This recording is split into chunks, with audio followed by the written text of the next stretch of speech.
I'm Richard Taylor of Marquette University, and together with Professor Andrea Robilio of the Catholic University at Leuven in Belgium, we present to you this course on Thomas Aquinas with special emphasis on his teachings in metaphysics.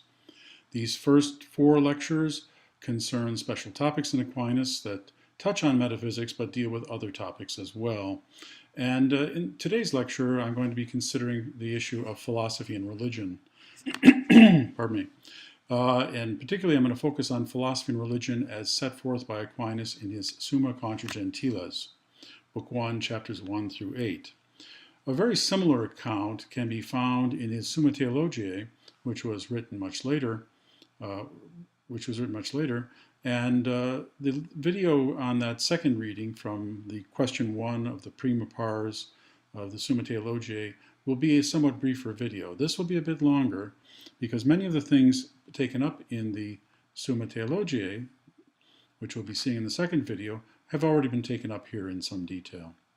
So here I begin then with philosophy and religion in the Summa Gentiles.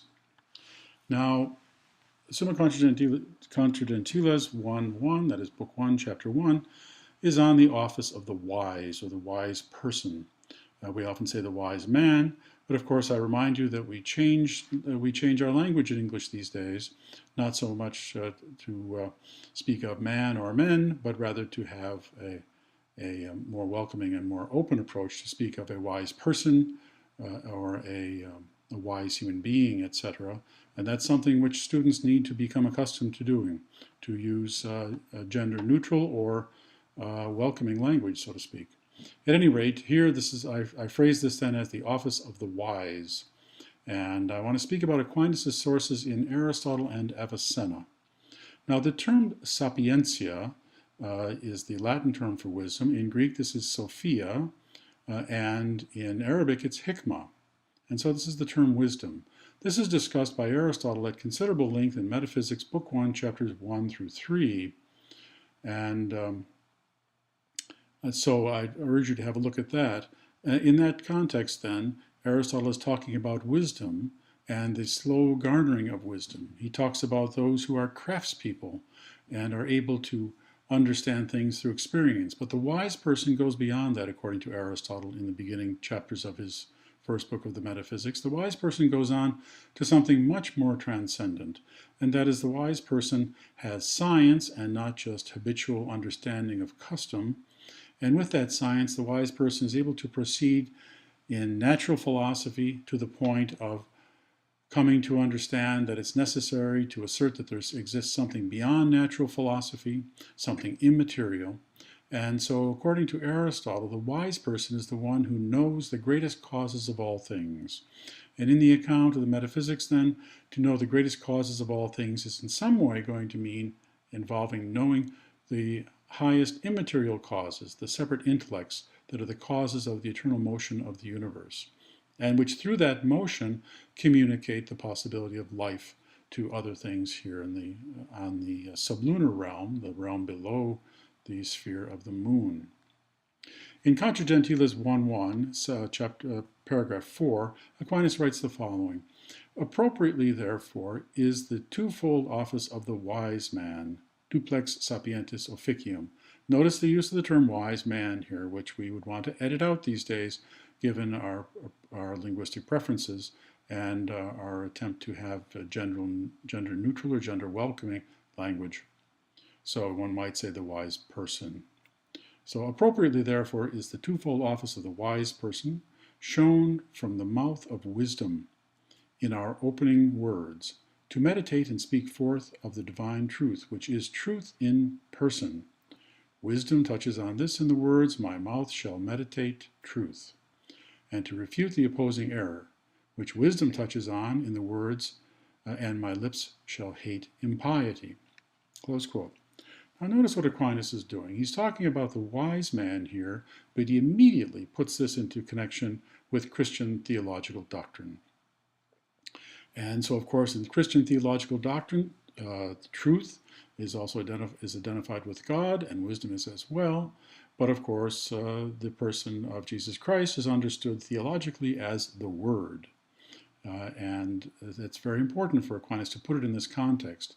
But nevertheless, as we read through this and look through some of the material, you should be aware that one could separate off the theological content here and see an account of the wise person that is very similar to what we find in the Arabic tradition and also in the Greek tradition. Nevertheless, for Aquinas, this can't be separated off because Aquinas is first and foremost a theologian, and secondly, a theologian using philosophical understanding. Perhaps third, in some contexts, he works as a pure philosopher. But that is certainly tertiary in his concerns, because he thinks the truth in the highest mode is to be found with God, as we shall see, and that human truth is something that is quite fallible and found only through our natural powers. But let's proceed further. Now, as I said, I want to talk about Aquinas' sources in Aristotle and Avicenna. In Avicenna's Metaphysics, theologiae of the Shifa, the opening sentence of Book 1, Chapter 1, in the Marmora translation, is this. So this is what he begins with, so it's highlighted just for that very reason. Now that God, patron of mercy and success, has granted us success so that we have set forth those ideas of the logical, natural, and mathematical sciences that ought to be conveyed. That is, Avicenna has already covered those sciences in this large work of his called the Shifa. He goes on, it behooves us to commence making known the ideas of metaphysics. Now, I'm not altogether happy with the translation here, because he has fi takriki al-ma'ani al-hikmiya. Now, hikmah is the word for wisdom here. And so, while it's true, Marmora does have it correct that these are the ideas or notions of metaphysics. Nevertheless, he uses the term, Avicenna uses the term hikmah here, which is wisdom. And of course, in doing so, he's following Aristotle's opening of the metaphysics as well, the foundational notions in the opening. So I would revise Marmora's translation perhaps to something like this. Commence to make known the notions characteristic of wisdom, literally the wise notions. Now it's important to keep that term if you're going to understand what Avicenna is doing in his own Introduction to Metaphysics in the first 4 chapters of Book 1 of his theologiae or Metaphysics, and to see the connections here. And that's important to understand because Aquinas himself knew quite well the metaphysics of Avicenna. In the Metaphysics of Avicenna, we read which was read by Aquinas. We find in the critical edition by Van Riet the following: Postquam auxilio Dei explevimus tractatum de intentionibus scientiarum logicarum et naturalium et doctrinalium convenientius est accedere ad cognitionem intentionem sapientialium. Now here, sapientialium then functions as a descriptive, as an adjective for intentionem, that is, wise intentions or wise notions. So you see, when Aquinas talks about sapientia, then he can also have in mind exactly the kind of thing that Avicenna does. And Aquinas will say the science of wisdom, in the highest sense, that's open to human beings, will be metaphysics. And that will be the wisdom that's available to human beings. So Aquinas I give you that as an understanding of how Aquinas is making use of, in his own mind, making use of what he finds in Avicenna, just as he is making use of what he finds in the beginning of Aristotle's Metaphysics. Now, Book 1, Chapter 2, the authorial intention of this work. And Aquinas writes, to proceed, that this intention is as follows: to proceed against individual errors, however, is difficult business, and this for 2 reasons.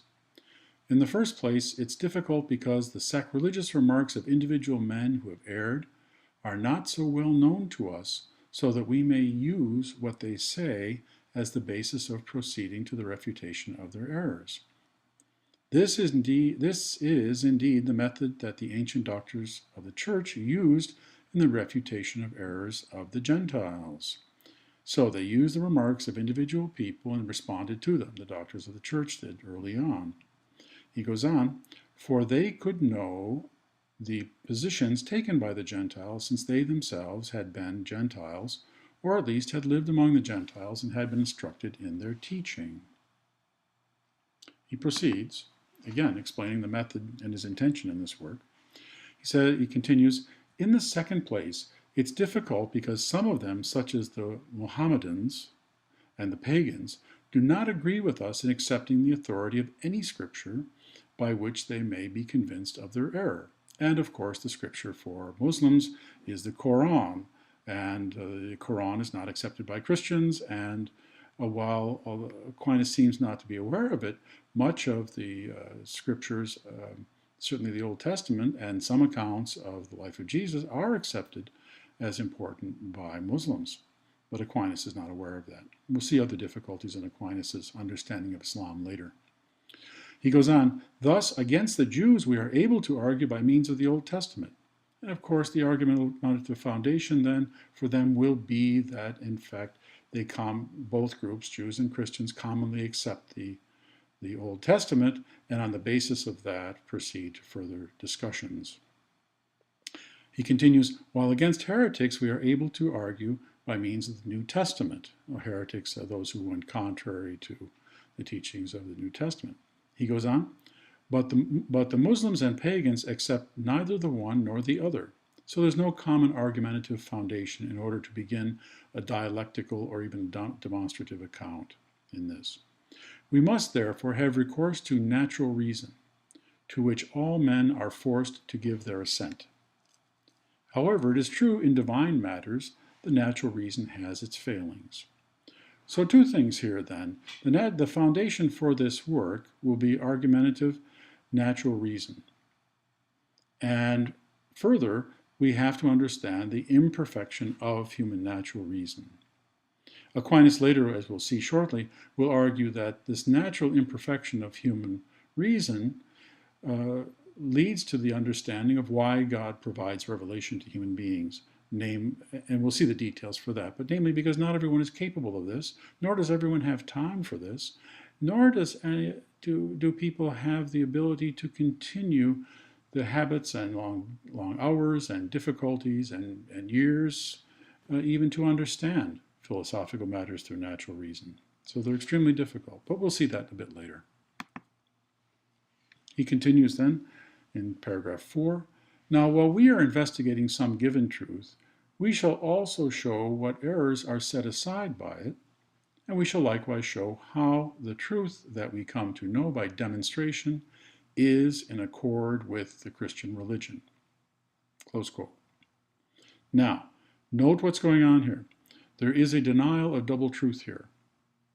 Some take this to mean that Christian religious teachings always trump or triumph over reason, even over demonstration. But of course, such a notion is ridiculous because the nature of demonstration is such that if one has true premises, true and accepted premises, and one has proper argument form, then the conclusions are necessary and can't be set aside by any religious teaching. And certainly that's a view of Aristotle, and I think that's the way demonstration should be understood. However, in Summa Gentiles, Book 1, Chapter 10, for example, Aquinas uses reason and philosophy to explain the incorrectness of theologians Anselm, Bonaventure, and others regarding the soundness of the famous ontological argument. So note what Aquinas is saying here. Demonstration can be used against theology. That is, it can be used against theology in the sense of theology professed by certain theologians, which Aquinas argues is incorrect theology, imperfect theology. Perfect theology, of course, if it attains full truth, it cannot be in contradiction to demonstration, which also attains full truth. So we need not get the idea here that Aquinas is just arbitrarily saying that religion is always dominant over anything that natural reason sets forth. That's just not correct in the slightest. Aquinas himself uses philosophy and reason repeatedly to correct his fellow theologians working in the Latin tradition in matters of psychology, and then namely the way human beings come to have understanding, the nature of the soul itself, the proofs of the existence of God, issues with regard to physics, the eternity of the world, the possibility of the eternity of the world, and the possibility that it still is created, and much, much more. These are matters in which Aquinas brings reason and philosophy into conflict with theological teachings. Theological teachings which he contends are incorrect theological teachings.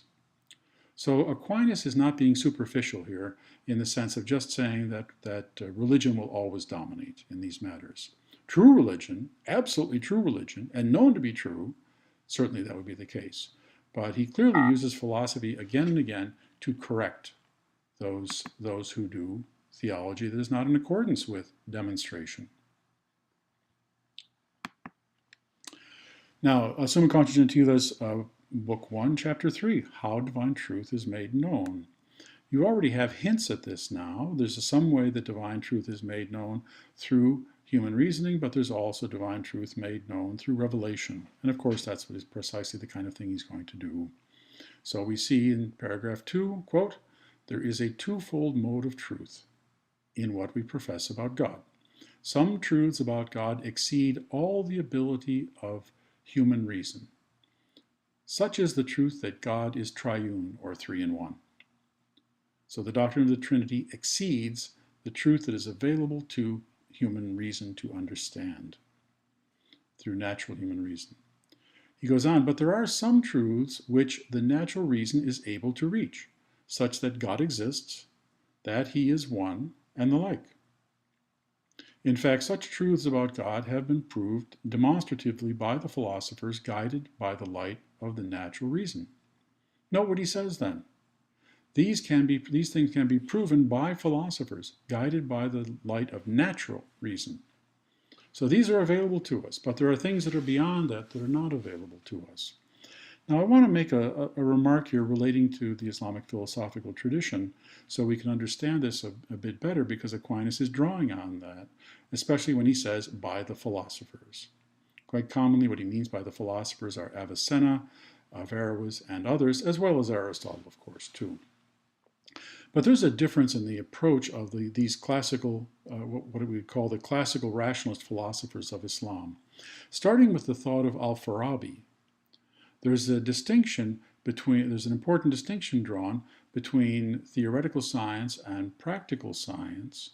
And for Al-Farabi, religion is a practical science that has its concern with action and proper conduct for human beings, but that is to be classified then not so high as the theoretical sciences, because theoretical sciences are after truth itself. So religion is going to be a subdivision of practical philosophy that aims at action, whereas theoretical philosophy, such as physics, metaphysics, and related sciences, primarily seek truth in its own right. So in the account put forward by Al-Farabi and Avicenna and even Averroes, then there's no focus on the notion that there are truths that radically exceed the possibility of reason and that can only be shared by God with us. Rather, the notion set forward, and that those truths be in fact truths of religion that are to be taken directly from revelation. Rather, what we find in the Islamic tradition is the acceptance of many of the truths set forth in Scripture, but the assertion that these truths must be interpreted properly and must be in accord with demonstrative philosophy, to the extent that such demonstrations are available. The consequence is that philosophy grasps truth per se, and other explanations of the facts of philosophy are to be found expressed through representations that are at another level, a lower level, for the mass of humanity to understand, because, as Aquinas has already indicated, the mass of humanity, or will indicate, the mass of humanity is not capable of this kind of reasoning. So starting very clearly with Al-Farabi is a notion that religion is about opinions and representations set forth for the sake of the mass of humanity to do right actions. But the proper attainment of truth itself is to be found in philosophy. So religion does not tower above philosophy as such, but rather is a subfield, in a sense, under philosophy, under the truths of philosophy. This means then, in a sense, that all the truths of philosophy are available for human rationality. And the divine and everything above the world of our present world here, under the moon, the sublunar world, everything above that is able to have an absolute and permanent truth, whereas things down here are transitory. So we find with Al-Farabi then this notion that religion is about representation, with the end of helping people attain what is good and right in their lives.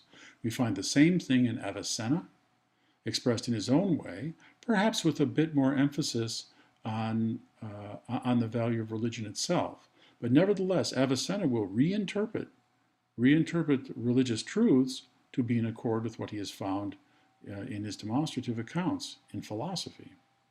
The same is also seems also to be the case with regard to Averroes.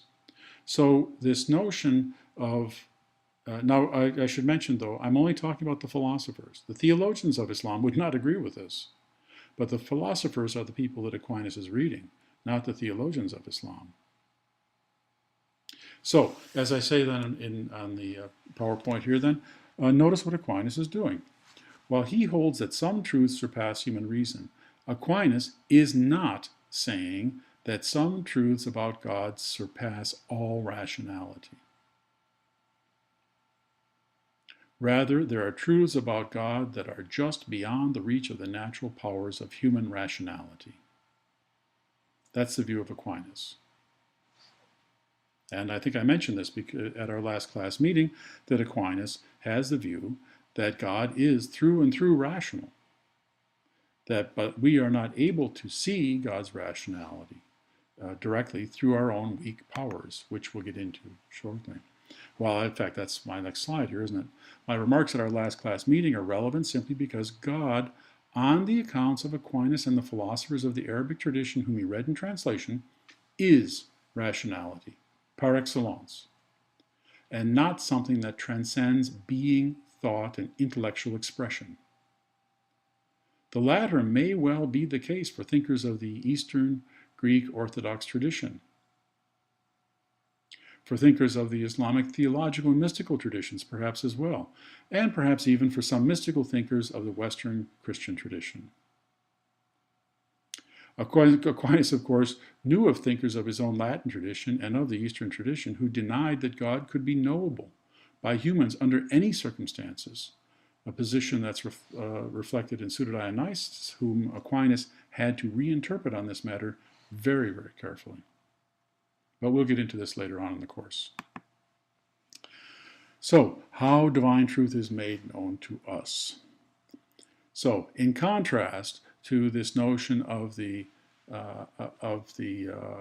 unknown God, the higher God that essentially is unknowable to human beings, and perhaps seen only through energies, to use the language of the Eastern Church, or through God's activities, to use the language reflecting a similar doctrine in Moses Maimonides. In contrast to that, Aquinas and his teacher Albert fully abide by the declaration of the Bishop of Paris, William of Auvergne, in 1241, in a set of condemnations of philosophical teachings and issues. And this is the quotation then. These are the articles rejected as contrary to true theology and condemned by Odo, the Chancellor of Paris, and the masters ruling in theology at Paris in the year of our Lord 1240, on the second Sunday after the octaves of Christmas. The first error is that the divine essence in itself will not be seen by any man or angel. Okay, so that's the notion that the divine essence in itself is invisible, in principle, cannot be seen or understood. There's no possibility of returning into the presence of the divine essence in the way of knowing the divine essence and seeing it directly, as Aquinas himself will argue is the case, in fact. He goes on, this goes on, the quotation then, we condemn this error by the authority of William the bishop, and by the authority of William the bishop we excommunicate those who assert and defend it. Moreover, we firmly believe and assert that God, in his essence or substance, will be seen by the angels and all saints, and is seen by glorified spirits. Close quote.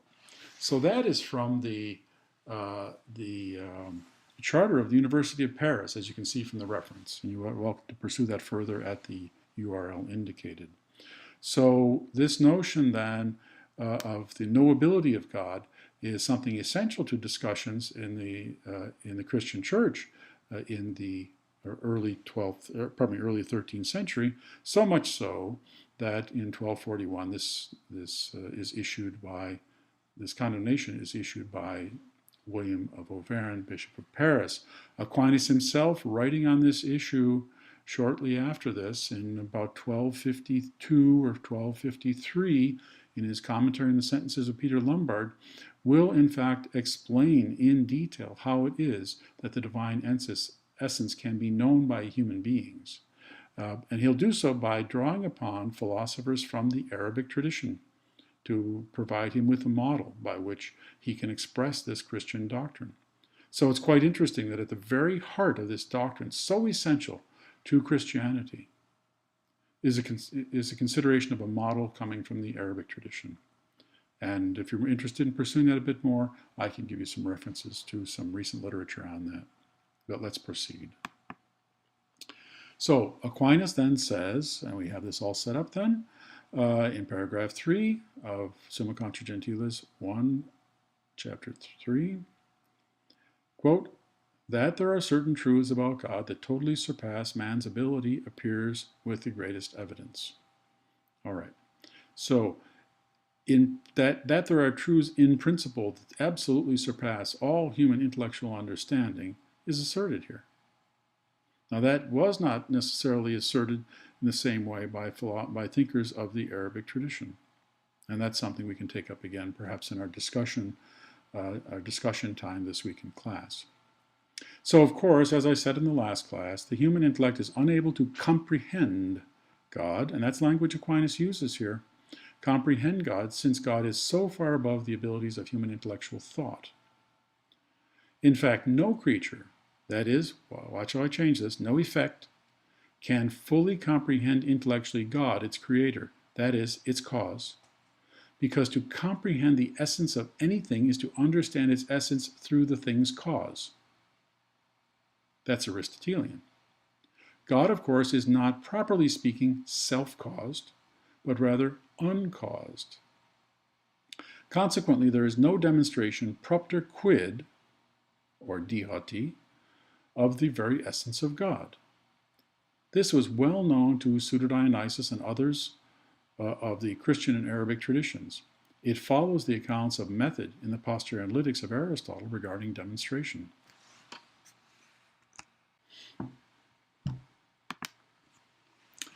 Among other things, for Aquinas, this means that from the consideration of the essences of this world, which humans apprehend through the senses, recall our earlier discussions of the account of abstraction in Averroes and adopted by Albert and Thomas, one cannot, by any form of abstraction, reach something higher than what the essences of the data involve. Okay, so we can't go beyond the data with what the data provides us with in the formation of any abstraction. So our abstraction will be the formation and apprehension of the essence of things here. But through just the abstractive understanding of the essences of things here in the world, we don't immediately know anything by abstraction regarding the causes of these things in the highest way. Certainly we can know that they're caused, but the abstraction doesn't get us that. To do such a thing as to say the abstraction does it would be a kind of Platonic one over the many argumentation. There is a sense in which the Muslim philosopher Ibn Bajjah does something similar to this, proposes this kind of thing, but we're not going to get into that here. To resume then, for Aquinas, this means that we can argue with demonstration quia, or hoti, that God exists, but we cannot fathom in a suitably comprehensive way the very essence of God through our own natural powers.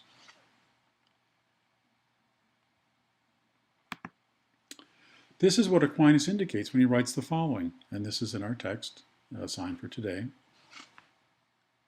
For the human intellect is not able to reach comprehension of the divine substance through its natural power, for according to its manner of knowing in the present life, the intellect depends on the sense for the origin of knowledge.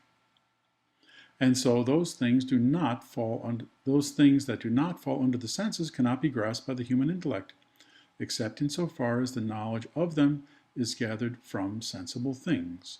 So we can make certain argumentations on the basis of the data that we have from sensible things, but we don't go immediately to that level.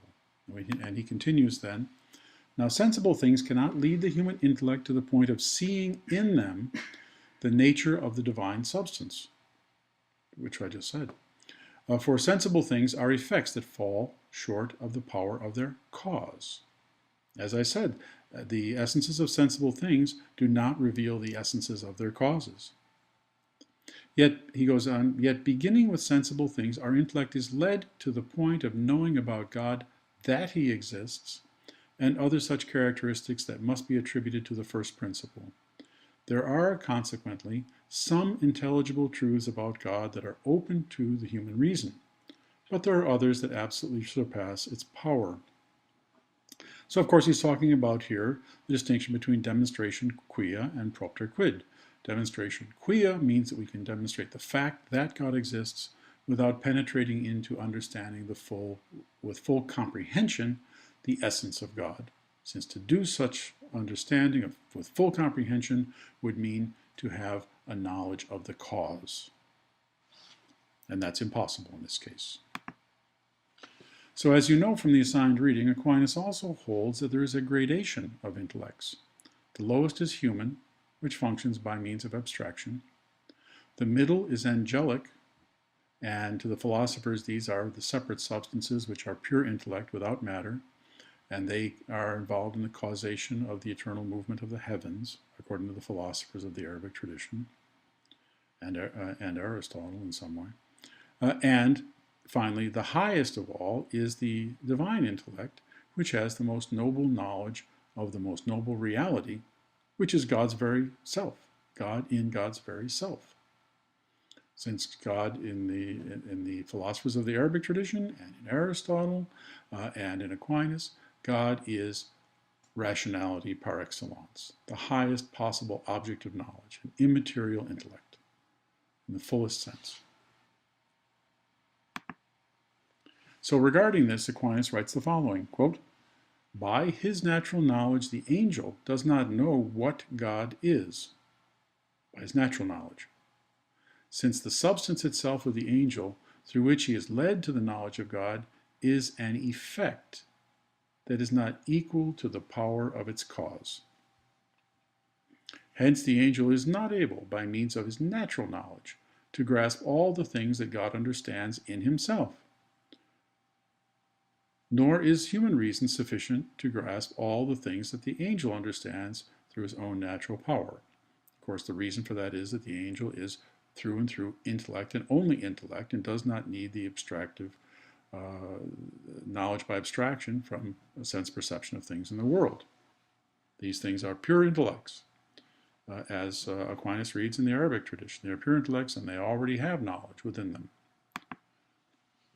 Continuing Aquinas' quotation then, just as therefore it would be the height of folly for a simple person to assert what a philosopher proposes is false on the ground that he himself cannot understand it. Right? We've heard this kind of thing before. That is, if someone doesn't understand something in philosophy or in some other discipline, if the simplest person doesn't understand it, well, then it just has to be false, which is ridiculous. Our own understanding is not the gauge of the intellectual content and value of something.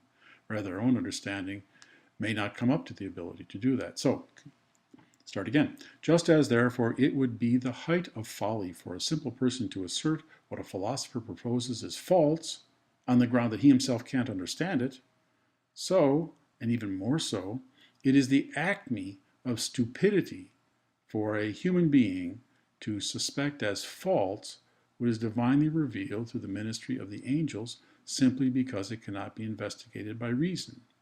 And here he means by natural reason available to human beings.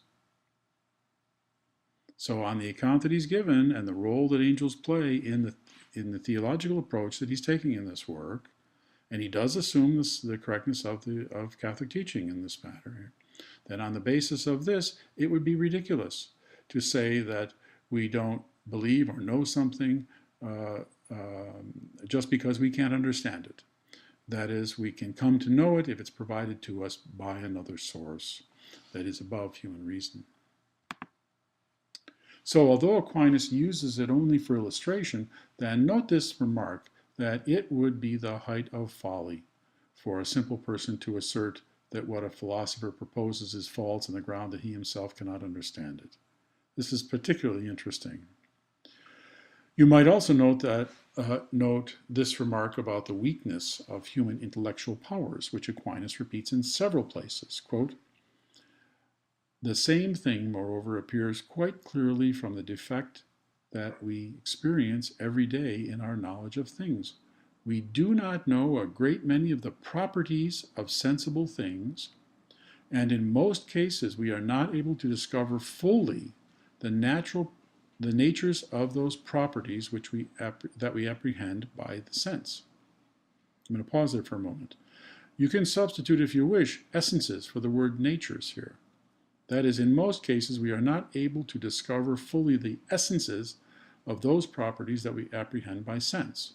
So Aquinas is being very, very cautious here, as he is in many other places, about the perfection of the apprehension of the essences of things, even if he has a philosophical account that includes apprehending through abstraction the essences of things. We make a great many mistakes in these matters, and we need to be constantly correcting ourselves. But he's quite clear here that we don't have the natural ability to immediately and infallibly apprehend the essences of things. He goes on then, much more is it the case, therefore, that human reason is not equal to the task of investigating all the intelligible characteristics of that most excellent substance. So we're imperfect in this world with regard to our knowledge of things, and we strive more and more to make it better, but we're imperfect in the apprehension of the essences of things, which would be absolute knowledge. How much more, then, are we imperfect with regard to the divine nature that is so far above? That's his point. So while his purpose here is expressed in his writing that the human reason is not equal to the task of investigating all the intelligible characteristics of that most excellent substance, namely God, Aquinas here also emphasizes human intellectual inferiority even in ordinary worldly matters of knowledge of sensible things.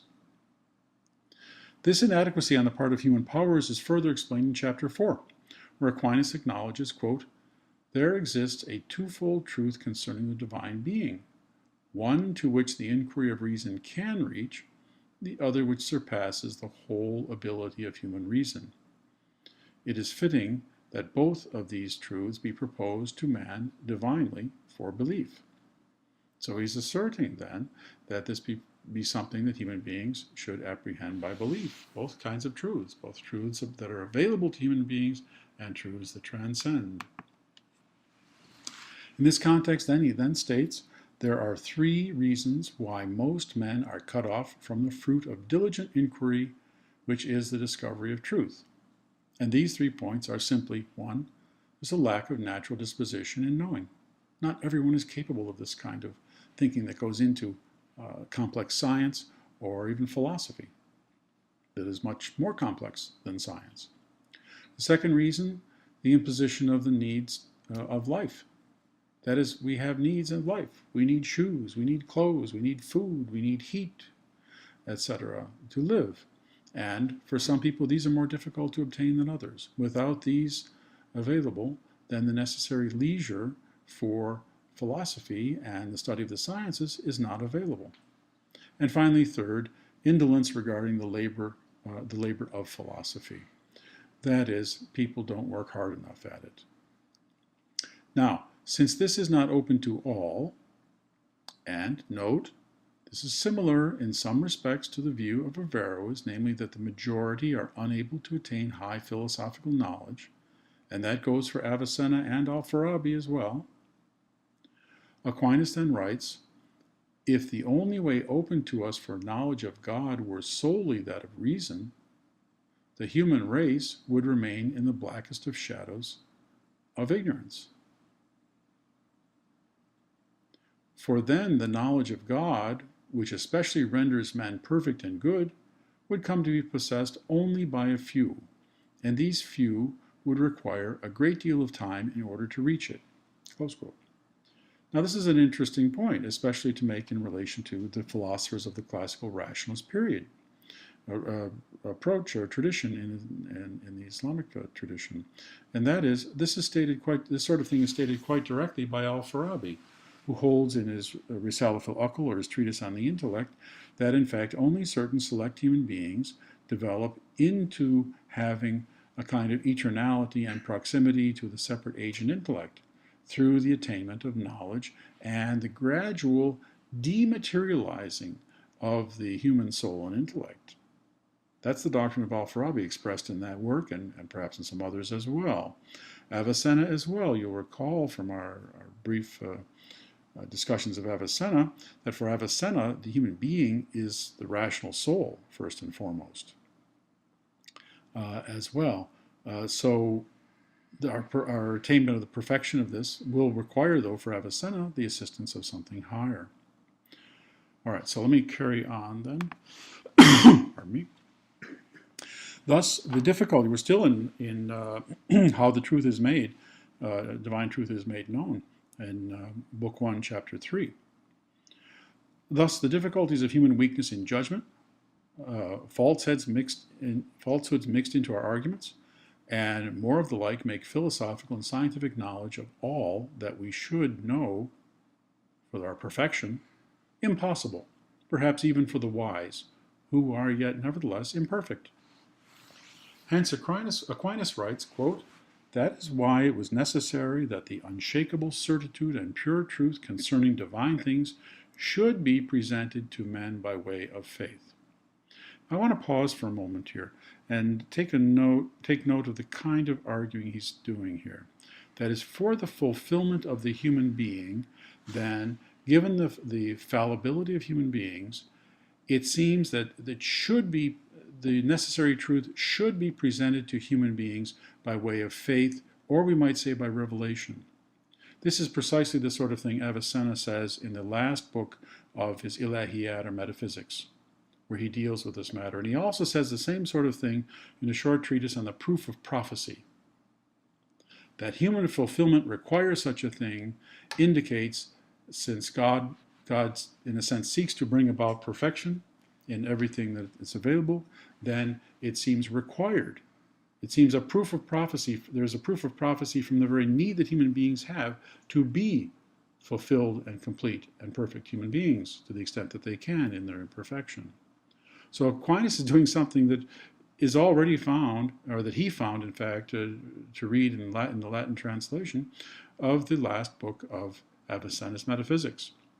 But that's something perhaps we can look into later. I continue with Aquinas here then. Beneficially, therefore, did the divine mercy provide that it should instruct us to hold by faith even those truths that the human reason is able to investigate. Okay, so as he's already indicated, some people are not capable of these things, but human reason at its highest level can apprehend certain things that other human beings may not be able to apprehend except by faith or through the guidance of religion. In this way, Aquinas continues, all men would easily be able to have a share in the knowledge of God, and this without uncertainty or error. Close quote. So another way to put this is, and it fits rather well with what we find in Islam, because for Islam, human beings, when cast out of paradise, human beings were not in the same theological state as is held in Christianity. In Christianity, it's held that human beings have fallen so far away that they cannot rise up again. and fulfill themselves. They are in a state of ignorance and difficulty with regard to the possibility of knowing what's right, and even knowing it, of doing it. And as a result, need then the coming of Christ and the reopening of things for human beings, and the possibility then of the sacrifice of Christ, making it, reversing the difficulties that human beings had as a result of being cast out of paradise. But that is not the doctrine of Islam, by no means. In Islam, there is no mediator, while for Christians there must be a mediator through the person of Jesus, the Christ, the Son of God. In Islam, it's quite different. In Islam, human beings find that their intellectual capacities are diminished, but there is no need of a mediator for salvation in this case, certainly in Sunni Islam as well. And Muhammad himself is not that kind of mediator. He's not a savior as such, and certainly not the Son of God. So what happens in the case of Islam, though, is that human intellectual ability has been diminished. It can be aided by the grace of God, but another way to put it is that God has been so gracious to human beings as to allow them to have a natural way, through their natural fitr, or natural disposition that is native to all human beings, the use of that fitr, and also aql, a natural power of intellect that is available to all human beings. Through these things, human beings should be able to see the presence of the Creator in the creation around them. Nevertheless, God has been so gracious as to give to all Muslims a Quran, a recitation, which guides them further toward what is right. So in that sense, exactly the kind of thing that Aquinas is referring to here, that divine mercy provide instruction to us to hold by faith, is precisely what we find in Islamic theological teaching. The Quran is makes it even more obvious, and provides to those who cannot be philosophers that in fact God is the Creator, and also instruction on how human beings should live properly. So the similarities are really quite fascinating, but quite often people gloss over these sorts of things. Although there are the differences I mentioned as well in fundamental theological teaching. So on the basis, now we go on to Book 1, Chapter 5, the truths proposed for belief, the kind of things that are matters of belief. So on the basis of this account, then, Aquinas asserts in Chapter 5, quote, "The truths the human reason is not able to investigate are fittingly proposed to men for belief. That is, divine providence draws humans to something higher than the present life, and what can be obtained through during the present life by natural human powers." That is, as Aquinas writes, human minds have within themselves a yearning for, quote, "something that surpasses the whole state of the present life. This belongs especially to the Christian religion," he writes, "which in a unique way promises spiritual and eternal goods. And so there are many things proposed to men in it that transcend human sense." We already know that. Continuing then is the quotation. "The old law, on the other hand," that is the Old Testament, "whose promises were of a temporal character, contained very few proposals that transcended the inquiry of human reason. Following the same direction, the philosophers themselves, in order that they might lead men from the pleasure of sensible things to virtue, were concerned to show that there were in existence other goods of a higher nature than these things of sense, and that those who gave themselves to the active or contemplative virtues would find much sweeter enjoyment in the taste of these higher goods." Close quote. He says the philosophers. This statement is absolutely accepted by the philosophers of the classical rationalist tradition that Aquinas read. The classical rationalist tradition of Islam are absolutely accepted, but of course this is dependent upon a reading of Aristotle's Nicomachean Ethics, Book 10, Chapter 7, where if human beings get their lives together and have properly virtuous lives, then they can attain to an enjoyment of something even much higher. And there Aristotle says that human beings have for a time a kind of a taste of what God has all the time. And of course, what we're talking about here is the highest kind of science. Human beings get a lower taste of this. This seems to be already present in Aristotle. It's certainly further developed in the in the Greek and Arabic traditions, and Aquinas repeats it here in the same sense.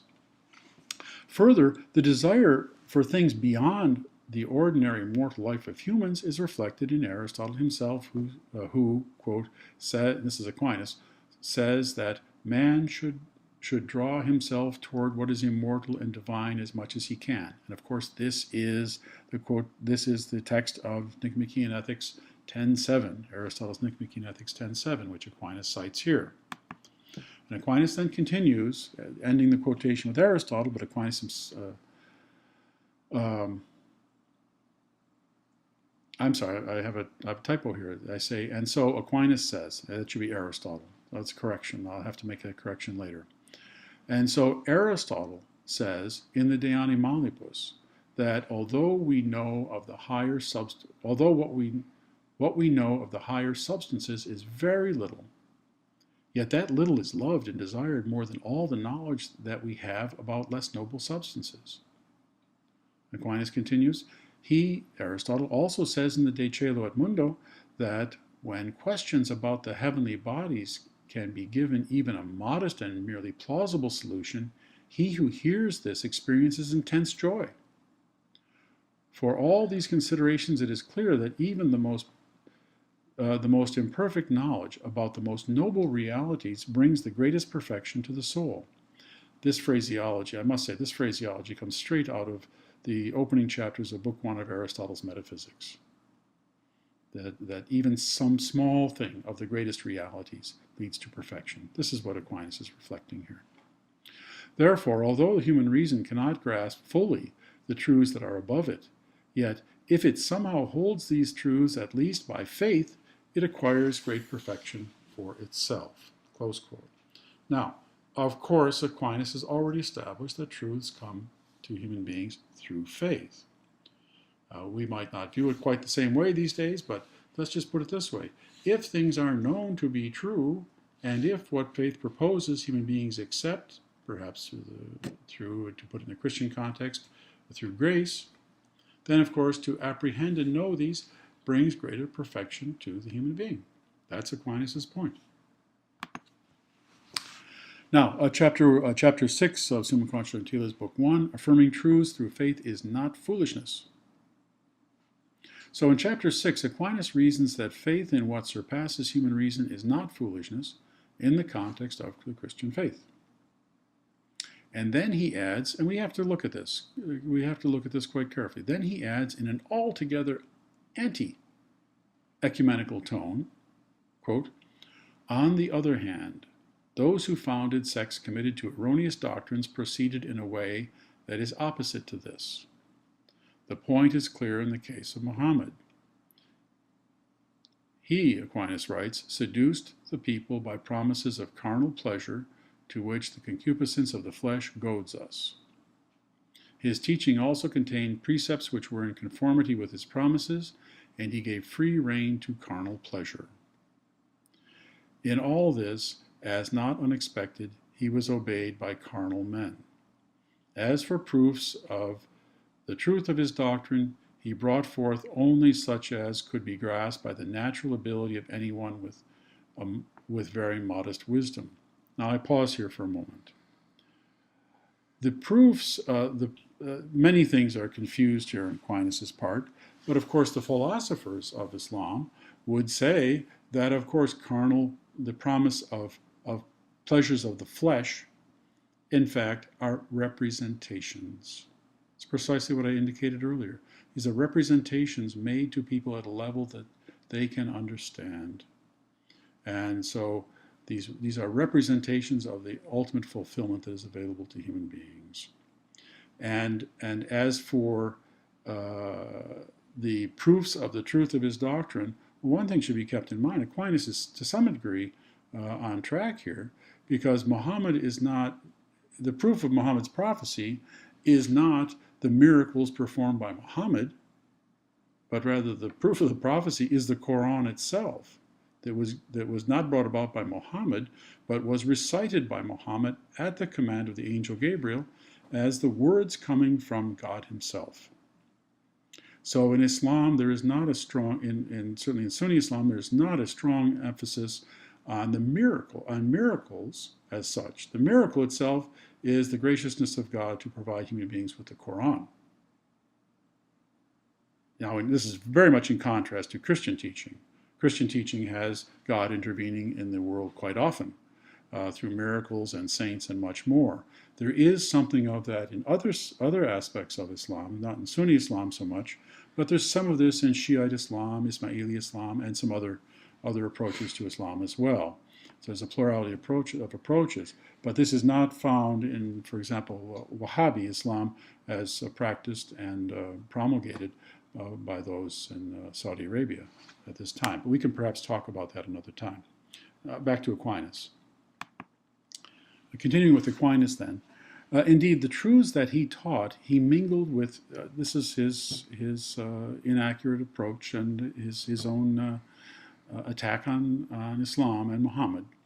Indeed, the truths that he taught, he mingled with many fables and with doctrines of the greatest falsity.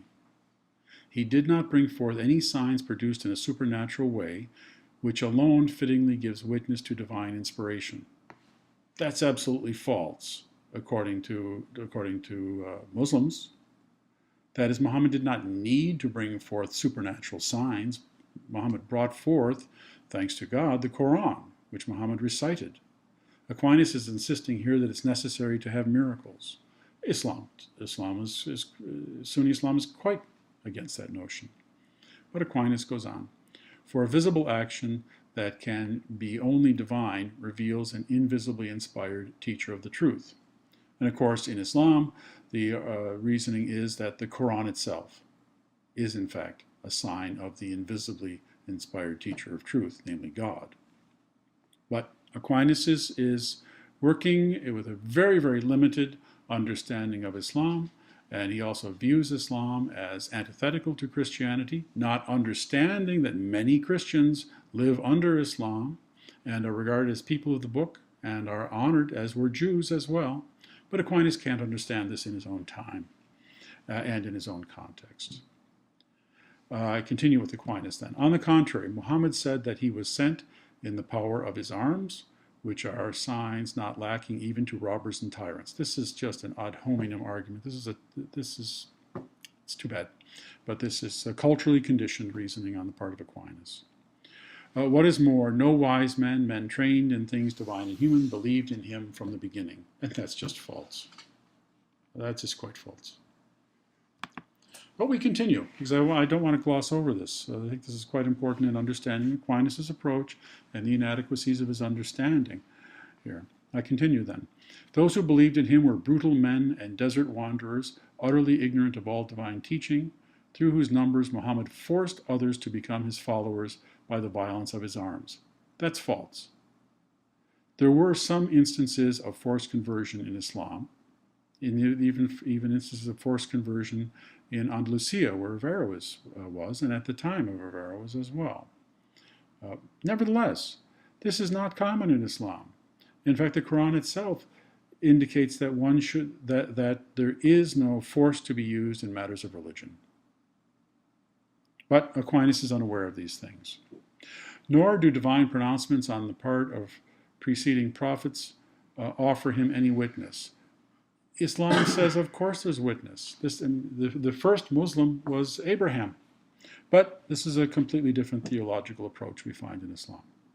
On the contrary, writes Aquinas, he perverts almost all the testimonies of the Old and New Testaments by making them into fabrications of his own, as can be seen by anyone who examines his law. And that's, well, it's just an ad hominem attack, grasping at anything. It was therefore a shrewd decision on his part to forbid his followers to read the Old Testament and New Testaments, lest these books convict him of falsity. It is thus clear that those who place any faith in his words behave foolishly. All right, well, that's Aquinas' account.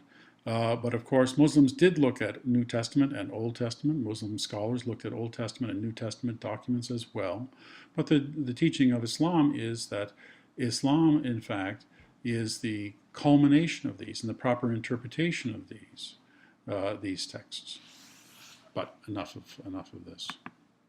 So, book 1, chapter 8, Human Reason and the Truth of Faith. In sum, then, Aquinas writes in chapter 8 that while the foundations and source of natural human knowing are the senses, as we've seen Averroes holds before Aquinas, these, quote, retain within themselves some sort of trace of a likeness to God, close quote. Now, that's something Averroes himself could say as well. But that's another issue perhaps we'll get into later. But what does Aquinas have in mind here? His teaching on analogy, which is founded in Aristotle, Physics, Book 3, chapters 1 through 3, is what Aquinas refers to when he writes, quote, for effects bear within themselves, in their own way, the likeness of their causes, since an agent produces its like. Yet an effect does not always reach to the full likeness of its cause. That's found in Physics Book 3, chapters 1 through 3. Now, the human reason is related to the knowledge of the truth of faith, a truth which can be most evident only to those who see the divine substance. And for Aquinas, the ones who see the divine substance are the saints in heaven, in such a way that it can gather certain likenesses of it, which are not yet sufficient, so that the truth of faith may be comprehended as being understood demonstratively or through itself. Continuing, yet it is useful for human reason to exercise itself in such arguments, however weak they may be, provided only that there be present no presumption to comprehend or demonstrate. Okay, so what we can come to know of God, we want to seek after as much as we can, with whatever reasoning we can, but there is to be no presumption to comprehend or demonstrate. He's already given the philosophical reasons for that early on, which flow from, among other places, the first book of the Posture Analytics of Aristotle. I go on with Aquinas then, for to be able to see something of the loftiest realities, however thin and weak the sight may be, is, as our previous remarks indicate, a cause of greatest joy. And for this Aquinas is drawing on Metaphysics Book 1, chapters 1 through 3 of Aristotle, and also Nicomachean Ethics Book 10, chapter 7. So, my final comment here, the unity of truth in philosophy and in true statements and proposals of religion.